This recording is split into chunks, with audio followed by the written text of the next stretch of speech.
I believe there are two things going on with the hacking. One, these are shark bumps. If you don't know what a shark bump is, sharks, when you're swimming with the sharks, which is just a stupid idea, but when you're swimming with the sharks, you don't want to move. A great white might come up to you, and they bump you. And they bump you to see if you move, see if you're food. If you move, you're food. It is the first thing they do before they attack something. They check it out, see what it is. That's exactly what I think is happening right now in some ways with our cybersecurity. Look what has happened. 2016, Russia went into our elections. They didn't succeed, but they went in, and the only reason why they didn't succeed is because they were looking at the state level. They were not looking at the local precincts. That's something that Russians don't really understand or didn't understand. So what is the United States doing? We're trying to make sure that all of our elections are national. A huge, huge mistake. But cybersecurity, Russia was in on our elections. They were in on our elections again in 2020. Now we have a couple of other stories. Then we have the infrastructure of the United States being attacked. And notice that with an exception of the first hack in 2016, these are all private entities. Now, why would that be? Why would you attack private entities? They have attacked now an oil pipeline.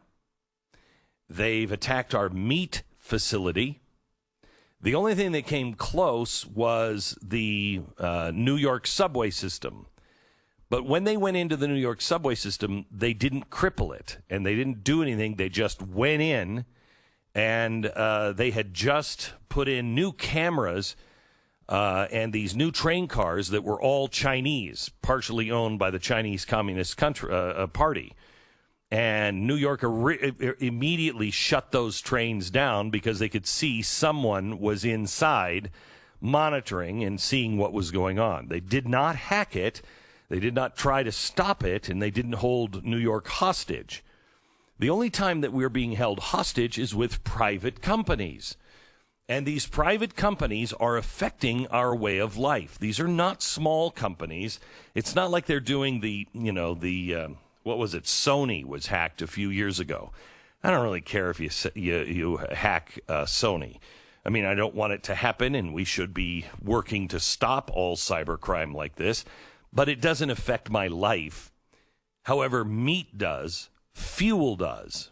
Now, I want you to listen to Jen Psaki and what she said yesterday.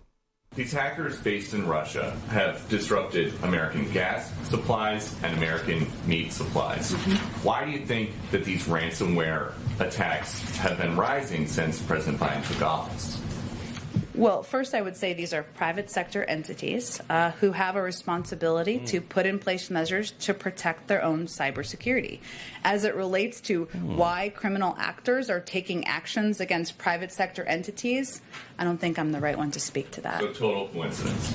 I think you could certainly go track down those cyber criminals in Russia and have a good chat with them. Okay. If you have any leads, we'll take that. Okay.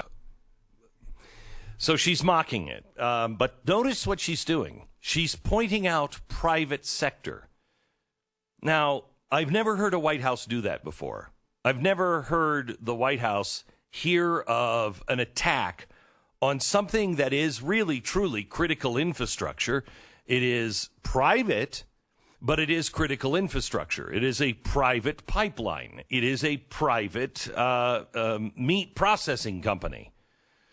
And yet, the White House last time, when it was Colonial Pipeline, said, if they want to negotiate, they should negotiate.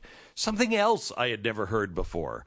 I've never heard the United States of America say negotiate with terrorists. And that's exactly what these people are, terrorists. So what's happening here? Remember, this is a power grab. And it is part of the Great Reset. And if you understand what the Great Reset is, the Great Reset is a public-private partnership where the government is involved in everything. So if the government stops doing their job and protecting us from things that are a clear and present danger to private corporations, just because it's not owned by the United States government, doesn't mean that it's less important. We have a different system here. Our electricity grid, everything should be private, but FDR threw that out the window. And ever since, they've been trying to get all of the critical infrastructure under the umbrella of the United States government. That way, they have complete control of everything. So now the White House is holding up our private companies and basically saying we're not going to do anything about it because it's a private issue. This is going to continue to happen until it gets so bad that the United States just... Joe Biden didn't want to get involved. These are private corporations. I don't want to get involved, but now I have to because these private corporations just won't do what they need to do to protect themselves. And this is critical infrastructure, and that's why we need to be involved in this critical infrastructure. When it comes to gas, when it comes to fuel, I'm telling you this is what is coming, and it is as clear as it was when Hugo Chavez was trying to take over Citgo. Oh, no, we're not going to, that's a private. He takes it over, and what happens? He destroys it. And end of Venezuela. This is coming with our food, with our gas, and other critical infrastructure. And I'm telling you right now, it's only going to happen to private companies. I mean, I know they attacked the subways in New York, a story that most people have never even heard of. That was China.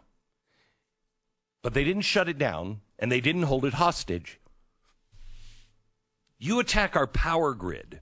You attack something that is public power, public water.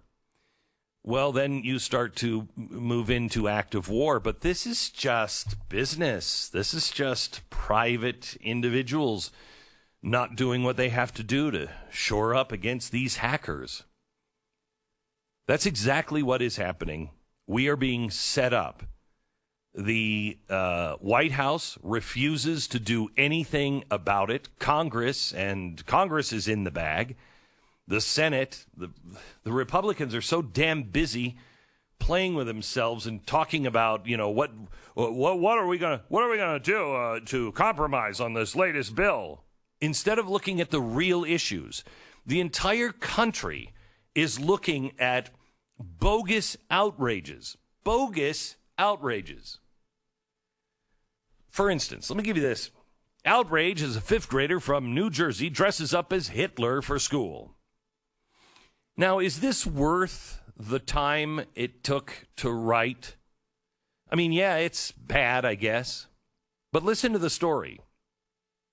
Parents are outraged as a fifth grader from a New Jersey school was given permission by her teacher to do a presentation on Adolf Hitler, in which the student listed Hitler's accomplishments.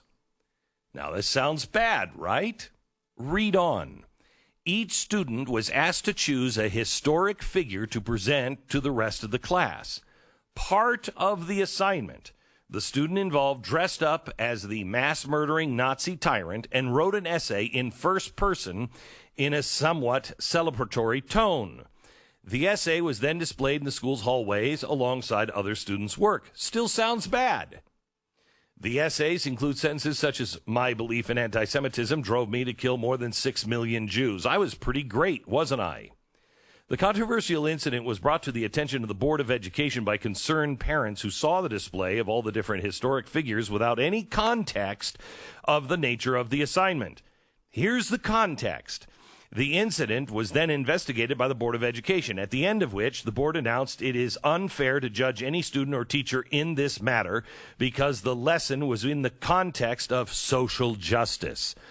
The board further added the public schools condemn anti-Semitism and racism, yada, yada, yada. This was a teacher that was Jewish. And what they had to do was pick historic figures who personify good and evil.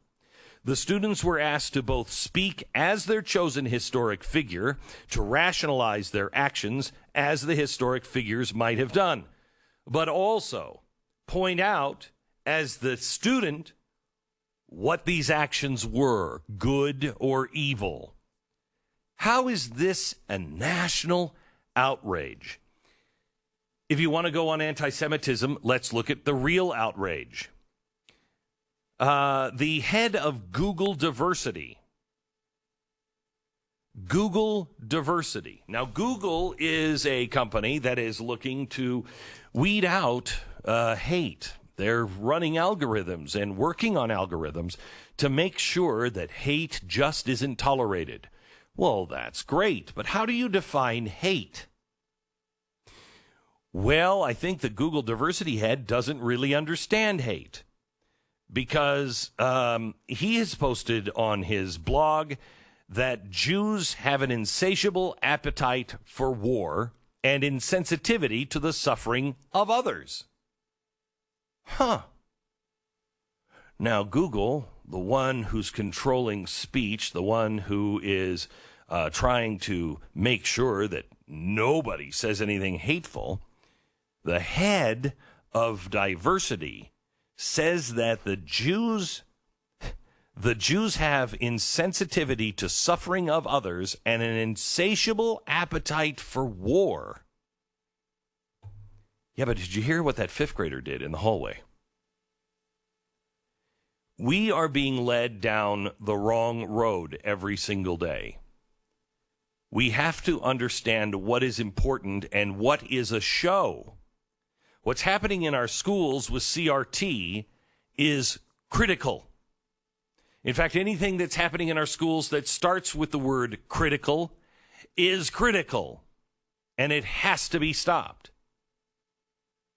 But we also have to look at the bigger picture. People talking about the high gas price. Well, it's not the story of the high gas price. It's why do we have high gas prices? The reason why we have high gas prices is because the president is on a jihad against oil. He has stopped the pipeline. Then he didn't protect the infrastructure and didn't do anything to help. He said to the Colonial pipeline people, go ahead and negotiate with the terrorists. On top of that, he's doing everything he can environmental-wise. He's making California look like rookies.